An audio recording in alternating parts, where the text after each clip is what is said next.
ដូច្នេះត្រូវឆ្លងមតិរបស់គេសិនមុននឹងអាចធ្វើអីបានដូច្នេះហើយប្រហែលជា USAGM ដែលជាអង្គការ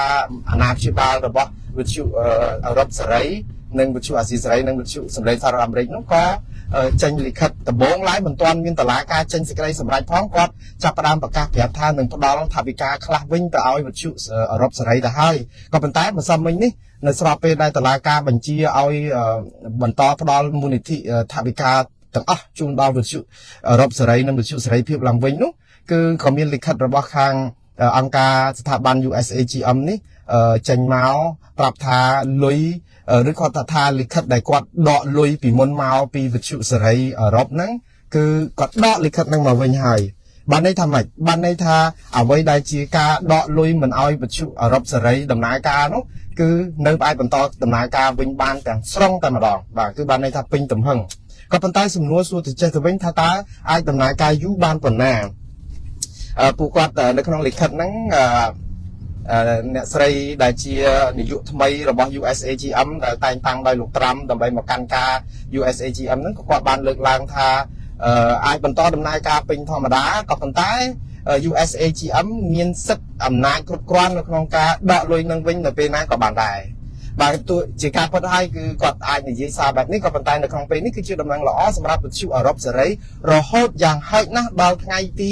28ខែមីនាដែរបងប្អូន28ខែមីនាហ្នឹងបានន័យថាម៉េច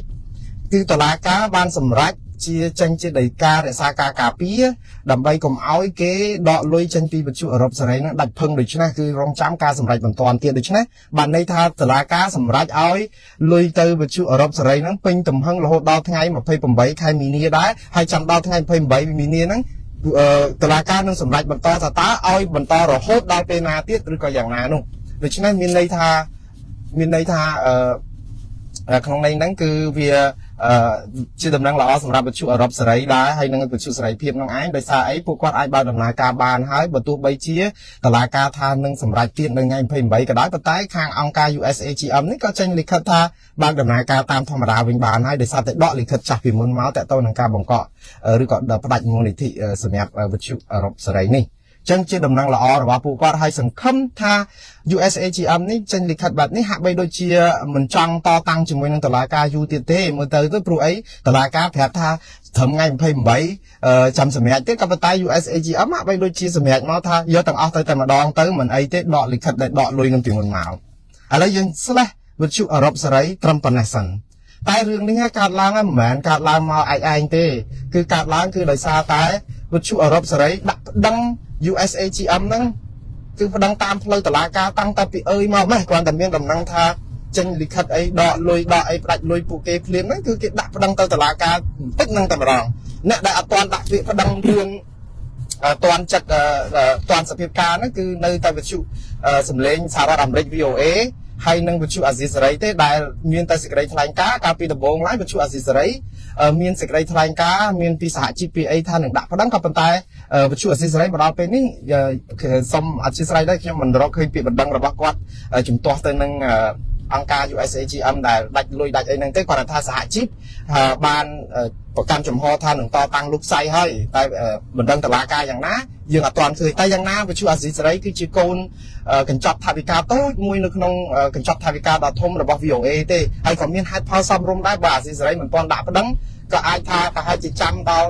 វិទ្យុអាស៊ីសេរីខ្លួនឯងវិទ្យុសម្លេងសហរដ្ឋអាមេរិកខ្លួនឯងដាក់ប្តឹងទៅព្រោះគេជាមេបាធំជាងយើងលុយគេពី300លាននោះដោយវិទ្យុអាស៊ីសេរី89ភាសានោះបានតែ50-60លានដុល្លារទៅអញ្ចឹងវាកញ្ចប់នោះវារៀងទូចដែរអាចមានហេតុផលសមស្របអញ្ចឹងដែរតែមិនឃើញមិនដឹងពួកគាត់ណាប៉ុន្តែវិទ្យុសម្លេងសហរដ្ឋអាមេរិកគឺមេ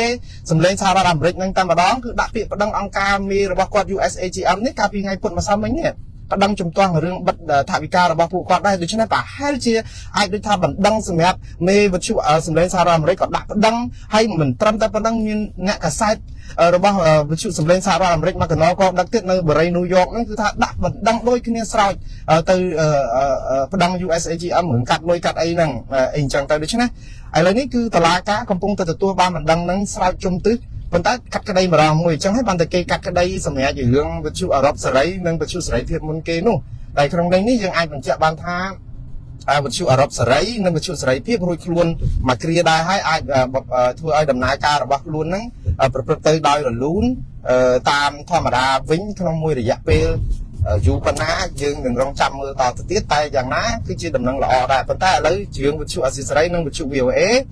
យើងអត់ដឹងប៉ុន្តែចំពោះខ្ញុំគិតថាជាដំណឹងល្អមែនតើដោយសារអីបើសិនជាបណ្ដឹងរបស់វិទ្យុអឺរ៉ុបសេរីនិងវិទ្យុសេរីភាពដាក់ទៅតុលាការជាតិអាមេរិកហើយត្រូវចៅក្រមសម្រេចឲ្យបើកឡើងវិញដោយផ្អែកទៅលើការរំលោភបំពានរដ្ឋធម្មនុញ្ញឬរដ្ឋបាលលោកត្រាំរំលងរដ្ឋសភាបែបនេះគឺបានន័យថាបើបណ្ដឹងរបស់វិទ្យុសម្លេងសហរដ្ឋអាមេរិកដាក់ទៅនេះក៏អាចមានទម្ងន់ស្មើគ្នានឹងការបណ្ដឹងរបស់វិទ្យុអឺរ៉ុបសេរីដែរព្រោះអីខ្លឹមសារដូចតែគ្នាហ្នឹងលុយបានមកកញ្ចប់តែមួយហ្នឹងអញ្ចឹងបើយើងកាត់ក្តីឲ្យវិទ្យុអឺរ៉ុបសេរីឈ្នះក៏កាត់ក្តីឲ្យវិទ្យុសម្លេងសហរដ្ឋអាមេរិកឈ្នះដែរហើយបើទោះបីជាវិទ្យុអាស៊ីសេរីមិនបានដាក់ប្តឹងបើសិនជាវិទ្យុសម្លេងសហរដ្ឋអាមេរិកឈ្នះក៏បានន័យថាកញ្ចប់ថវិកាហ្នឹងក៏បានទៅវិទ្យុអាស៊ីសេរីឡើងវិញដែរដូច្នេះនេះគឺជាដំណឹងមួយដែលគួរឲ្យរីករាយសម្រាប់បងប្អូនអតីតសហការីខ្ញុំដែលធ្វើការនៅ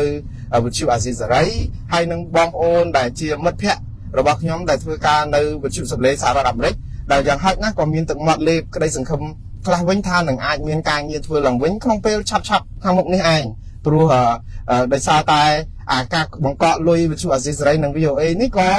ខាង USAGM ទុកពេលឲ្យ30ថ្ងៃដើម្បីប្តឹងដែរមិនចឹងហើយបើគេផ្ដាច់តាំងពីថ្ងៃទី16មកអញ្ចឹងមកដល់ពេលនេះគឺទើបតែបាន10ថ្ងៃដូច្នេះនៅសល់20ថ្ងៃទៀតเนาะអញ្ចឹងនៅក្នុងពេល20ថ្ងៃទៅមុខទៀតនេះវាអាចមានរឿងអ្វីថ្មីកើតឡើងជាបន្តបន្ទាប់ហើយវាអាចបានជាប្រយោជន៍ដល់អ្នកស្ដាប់វិទ្យុអាស៊ីសេរីនិងវិទ្យុសម្លេងសហរដ្ឋអាមេរិកដែលអាចនឹងមានស្ថានីយ៍វិទ្យុនេះបើកឡើងវិញតាមរយៈកញ្ចប់ថវិកាបានពីរដ្ឋសភាហើយពីអង្គការ USAGM បាទដូច្នេះបាទសរុបសេចក្តីមកគឺដូចខ្ញុំបានជម្រាបអញ្ចឹងតាមលក្ខណៈផ្លូវច្បាប់គឺរដ្ឋបាលលោកត្រាំគាត់អាចចេញជាដីកាបទបញ្ជាប្រតិបត្តិរបស់រដ្ឋាភិបាលនៅក្នុងការដោះស្រាយបញ្ហារដ្ឋបាលបញ្ហារដ្ឋាភិបាលនឹងបានច្រើនតាមតែអាចធ្វើទៅបានក៏ប៉ុន្តែកិច្ចការមួយចំនួនក៏វាជាការបោះសន្ទូចរំលងភ្នំហើយការបោះសន្ទូចរំលងភ្នំនេះគឺវាធ្វើឲ្យបាត់បង់បញ្ហាសិទ្ធិសេរីភាពភាពឯករាជ្យអំណាចផ្ដាច់ពីគ្នារវាងអំណាចតុលាការអំណាចរដ្ឋាភិបាលអញ្ចឹងតុលាការចង់គេចង់ការបង្ហាញជំហររបស់គេថាគេមិនលុះក្រោមឥទ្ធិពលនៃរដ្ឋាភិបាលទេចង់រដ្ឋាភិបាលបកកែបណ្ណាពុំមានទម្លាក់ចៅក្រមអីយ៉ាងម៉េចក៏គេនៅតែអនុវត្តគោលការណ៍ប្រជាធិបតេយ្យសេរីនិងភាពឯករាជ្យរបស់គេបានដែរដូច្នេះយើងហាក់បីដូចជានិយាយទៅមែនតើរដ្ឋបាលលោកត្រាំហាក់បីដូចជាត្រូវឆ្នាំខ្លាំងច្រើនគ្រាប់មែនតើតែជាគួរការអាសូរអាណិតអាសូរដល់រដ្ឋបាលនេះដែរដោយសារតែខំប្រឹងប្រែងដើម្បីជួយប្រជាជាតិអាមេរិកហ្នឹងដើម្បីថាធ្វើឲ្យអាមេរិកមានភាពអស្ចារ្យដើម្បីសន្សំលុយដើម្បីកាត់បន្ថយការចំណាយដើម្បីអីសពបែបយ៉ាងហ្នឹងគឺជាការពិតហើយក៏ធ្វើដើម្បីប្រជាជនអាមេរិកជាចម្បងមែនហើយអ្នកណាក៏គួរតែសាទរនឹងទង្វើរបស់រដ្ឋាភិបាលដែរដែលគិតគូររឿងជាតិមិនចឹងក៏ប៉ុន្តែការគិតគូររឿងជាតិហើយទៅលុបបំបាត់ចោលវិទ្យុស្ថាប័នព័ត៌មានធំក្រែងមានអ្នកមើលរាប់រយលានអ្នកបែបនេះហើយផ្សព្វផ្សាយខ្លះ80ឆ្នាំខ្លះ70ឆ្នាំខ្លះ30ឆ្នាំបែបនេះវាធ្វើឲ្យគេហៅថាអូសទូកឲ្យល្អានចាប់ត្រីបានឲ្យល្អទឹកហើយដូច្នេះឥឡូវកំពុងតែល្អទឹកវល់ហើយលទ្ធផលគឺមិនដឹងតើសន្សំលុយបានប្រមាណធ្វើឲ្យរដ្ឋាភិបាលសហរដ្ឋអាមេរិកក៏ខាត់លុយមិនស្ទើរដែរនៅក្នុងការត្រូវមានមេធាវីតតាំងនឹងបណ្ដឹងជុំទិសបែបនេះបាទព្រោះប្រជាពលរដ្ឋគេមានគេហៅដងដាវតែតងនឹងក្នុងការដែលផ្ដាច់លុយផ្ដាច់អីពីវិទ្យុអាស៊ីសេរីវិទ្យុសម្លេងសហរដ្ឋអាមេរិកបែបនេះគឺគេមានដងដាវនៅក្នុងការតតាំងក្តីរបស់គេដែលហេតុផលសំរុំដែរថាលុយនេះជាកញ្ចប់របស់រដ្ឋសភាហេតុអីបានជារដ្ឋាភិបាលអាចកាត់ដាច់លឿនមកម្លេះអត់មានឆ្លងកាត់រដ្ឋសភាអីចឹងយើងឃើញលិខិតរបស់ USGM សម្រាប់វិទ្យុអឺរ៉ុបសេរីនិងវិទ្យុសេរីភាពហាក់បីដូចជាមានដំណឹងល្អហើយក៏នៅរក្សាសិទ្ធិថានឹងកាត់បន្ថយថវិការបស់ស្ថាប័នផ្សាយសម្លេងប្រព័ន្ធផ្សព្វផ្សាយទាំងនេះនៅពេលណាមួយទៅតាមលទ្ធភាពដែលអាចធ្វើទៅបានយ៉ាងណាក៏ដោយក៏ជាសញ្ញាណប្រាប់ថាអង្គការ USAGM នេះមិនអាចធ្វើអ្វីបានតាមតែអំពើចិត្តទេគឺចង់គឺគាត់ត្រូវតែអនុវត្តតាមដីកាតុលាការបើសិនជាគាត់មិនធ្វើតាមតុលាការគាត់នឹងបំពេញសេចក្តីសម្រេចហ្នឹងដូច្នេះខ្ញុំជឿថាហើយខ្ញុំជឿយ៉ាងមុតមាំថាមិនយូរមិនឆាប់វិទ្យុអាស៊ីសេរីនិងវិទ្យុផ្សាយសម្លេងសហរដ្ឋអាមេរិក នឹងបើកដំណើរការឡើងវិញហើយដូច្នេះបងប្អូនដែលតន្ទឹងរង់ចាំស្ដាប់សម្លេងរបស់វិទ្យុអាស៊ីសេរីនិងវិទ្យុសម្លេងសហរដ្ឋអាមេរិកគឺប្រហែលជាមិនខកបំណងទេហើយនឹងអាចស្ដាប់បានតទៅទៀតដែលតន្ទឹងថាំងប្រហែលថ្ងៃហ្នឹងពួកបងប្អូនចេះតែថាស្ងាត់ឈឹងមិនមានដំណឹងអីសោះដូចថាធ្លាប់តែយើងទទួលទានអាហារអីប្រចាំថ្ងៃអញ្ចឹងណាហើយស្រាប់ដល់ពេលទៅស្រាប់តែយើងធ្លាប់ហូប3ពេលស្រាប់មកគេឲ្យតែប្រសាទទឹកទៅមួយថ្ងៃវល់ល្ងាចរាប់ថ្ងៃហើយអត់ដឹងថាថ្ងៃណាគេឲ្យមហូបញ៉ាំទៀតអញ្ចឹងណាអញ្ចឹងវាច្បោកច្បល់ក្នុងអារម្មណ៍ផ្លូវចិត្តដែរប៉ុន្តែដំណឹងនេះវាអាចជាដំណឹងល្អសម្រាប់បងប្អូនអ្នកស្ដាប់ប៉ុន្តែមិនមែនជាដំណឹងល្អសម្រាប់មេដឹកនាំផ្ដាច់ការនៅទូទាំងពិភពលោករួមទាំងនៅរុស្ស៊ីនៅប្រទេសផ្សេងទៀតដែលដឹកនាំបែបផ្ដាច់ការដែរព្រោះអីពួកគាត់ជប់លៀងរួចទៅហើយអត់ទាន់បានទាំងសារតុកឬក៏ឬអីវ៉ាន់អីស្រួលបួលលៀងកែវលៀងចានកាត់ឆ្នាំងអីស្រួលបួលអំពីការជប់លៀងនឹងផងស្រាប់តែមានដំណឹងថា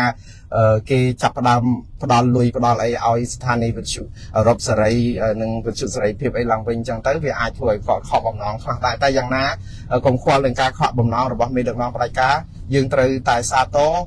ព្រោះអីយើងដឹងហើយការបិទវិទ្យុសេរីគឺជាពរជ័យសម្រាប់ជនផ្ដាច់ការប៉ុន្តែជាបណ្ដាសាដាក់ប៉ះចាំលើជនរងគ្រោះនៃអំពើអយុត្តិធម៌គ្រប់ទិសទីទាំងអស់អញ្ចឹងអំពើយុត្តិធម៌នៅតែឈ្នះអំពើអយុត្តិធម៌គ្រប់ទីកន្លែងខ្ញុំនៅតែមានភាពជឿជាក់នៅក្នុងរឿងនេះហើយបាទឥឡូវនេះដោយសារតែដំណឹងថ្មីល្អខ្លីមានត្រឹមតែប៉ុណ្ណេះទេហើយខ្ញុំនៅតែបួងសួងបន់ស្រន់សូមឲ្យវិទ្យុអាស៊ីសេរីនិងវិទ្យុសម្លេងសហរដ្ឋអាមេរិកមានថវិកាអាចបន្តដំណើរការតទៅមុខបានយូរអង្វែងតទៅទៀតដើម្បីជាសម្លេងសម្រាប់អ្នកដែលគ្មានសម្លេងបងប្អូនមួយចំនួនហ្នឹងមកប្រាប់ខ្ញុំថាមិនអីទេបើអត់វិទ្យុទាំងនេះមួយរយៈអញ្ចឹងទៅធ្វើឲ្យបងប្អូនដែលឡើងមកផ្សាយផ្ទាល់ខ្លួនអីហ្នឹងអាចជំនួសអីវិទ្យុអស់ទាំងនេះបានខ្ញុំ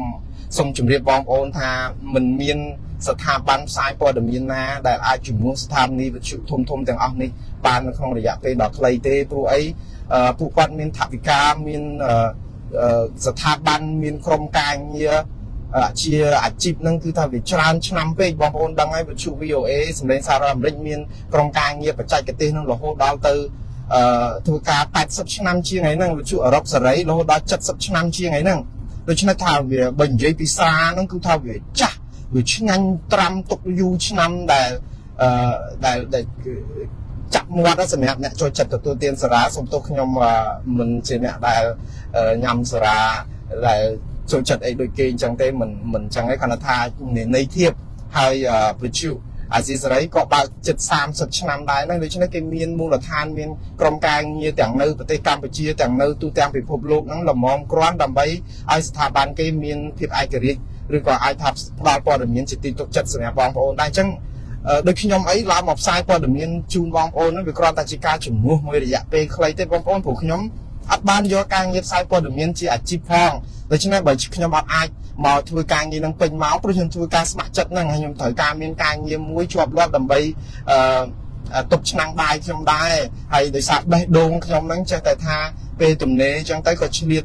ផ្សាយព័ត៌មានពិតជូនបងប្អូនទៅដើម្បីឲ្យបងប្អូនបានមួយជ្រុងទៀតតែប៉ុណ្ណឹងប៉ុន្តែបើអត់ពីវិទ្យុអាស៊ីសេរីវិទ្យុសម្លេងសហរដ្ឋអាមេរិកទាំងស្រុងតែម្ដងស្លាប់ហើយ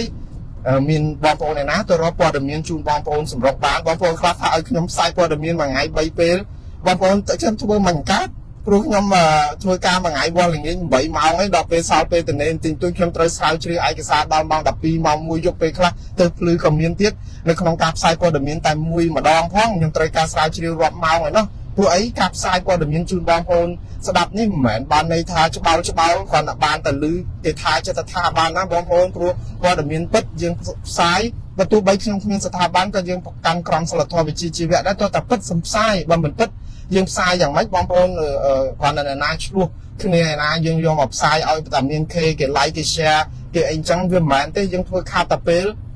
ប្រយោជន៍វាអត់មានណាបងប្អូនដូច្នេះហ្នឹងហើយខ្ញុំសូមការខន្តីអភ័យទោសពីបងប្អូនផងតែខ្ញុំនៅតែបំពេញបន្ថែមផ្សាយព័ត៌មានជាហោហែរហូតតារាបណាខ្ញុំនៅតែមានដង្ហើមខ្ញុំមិនចោលអាការដែលចូលចិត្តនៅក្នុងវិស័យផ្សាយព័ត៌មានបែបស្ម័គ្រចិត្តនេះជូនបងប្អូនទេ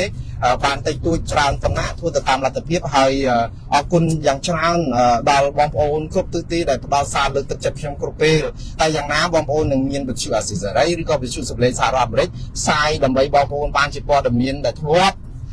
ទទួលទានទៅធ្លាប់ពិសាទៅធ្លាប់ចូលចិត្តនឹងបន្តតទៅទៀតបាទហើយខ្ញុំក៏នៅតែជាបង្អែមលៀងមាត់ជាបង្អែមលៀងមាត់ដើម្បីជួយបងប្អូនជាបន្តទៅទៀតនឹងមិនឲ្យដាច់ដែរបាទសូមអរគុណហើយក៏សូមជម្រាបលាបងប្អូនត្រឹមប៉ុណ្ណេះព្រោះអីបើកន្លែងធ្វើការល្មមនៅសល់និយាយទៅគឺផ្សាយប៉ុណ្ណឹងល្មមសំរុំនឹងការបើកបររថយន្តរបស់កូនខ្ញុំដែលជូនមកដល់កន្លែងធ្វើការហើយខ្ញុំនឹងចូលធ្វើការដូចធម្មតាហើយមានព័ត៌មានអីថ្មីខ្ញុំនឹងជម្រាបជូនបងប្អូនតាមការគួរជាថ្មីម្ដងទៀតសំខាន់តែអភ័យទោសបងប្អូនដែលថាត្រូវផ្សាយផ្ទាល់ចេញពីក្នុងរថយន្តព្រោះអីពិបាកចាំយូរពេកទៅរកកន្លែងទីទួលនេះហ្នឹងប៉ុន្តែបើបើកឡានខ្លួនឯងមិនហ៊ានធ្វើទេតែនេះដោយសារតែមានសូហ្វ័រឡានយ៉ាងចំណានដែលគាត់បើកឡានយ៉ាងប្រយ័ត្នប្រយែងនិងមានសុវត្ថិភាពជូនខ្ញុំមកដល់កន្លែងបែបនេះគឺខ្ញុំមានអារម្មណ៍កក់ក្ដៅនៅក្នុងការធ្វើការឡាយផ្ទាល់ជូនបងប្អូនតាមការគួរបាទឥឡូវនេះសូមអរគុណបងប្អូនម្ដងទៀតហើយសូមជម្រាបជូនបងប្អូនឲ្យមានសេចក្តីសុខគ្រប់ប្រការគោរពជូនពរនិងជម្រាបលាត្រឹមប៉ុណ្ណេះជួបគ្នានៅពេលដែលមានព័ត៌មានថ្មីបន្ថែមនៅក្នុងអ្វីដែលមាននៅលើពិភពលោកនេះបាទសូមអរគុណហើយសូមជម្រាបលាទីរាត្រីសួស្តីទៅបងប្អូនទាំងអស់នៅប្រទេសកម្ពុជាហើយអរុនសួស្តីទៅបងប្អូននៅសហរដ្ឋអាមេរិកនិងនៅទីផ្សេងដែលថ្ងៃកំពុងតែរះនឹងបើកយ៉ាងតែចាស់តែចង់បាទសូមជម្រាបលា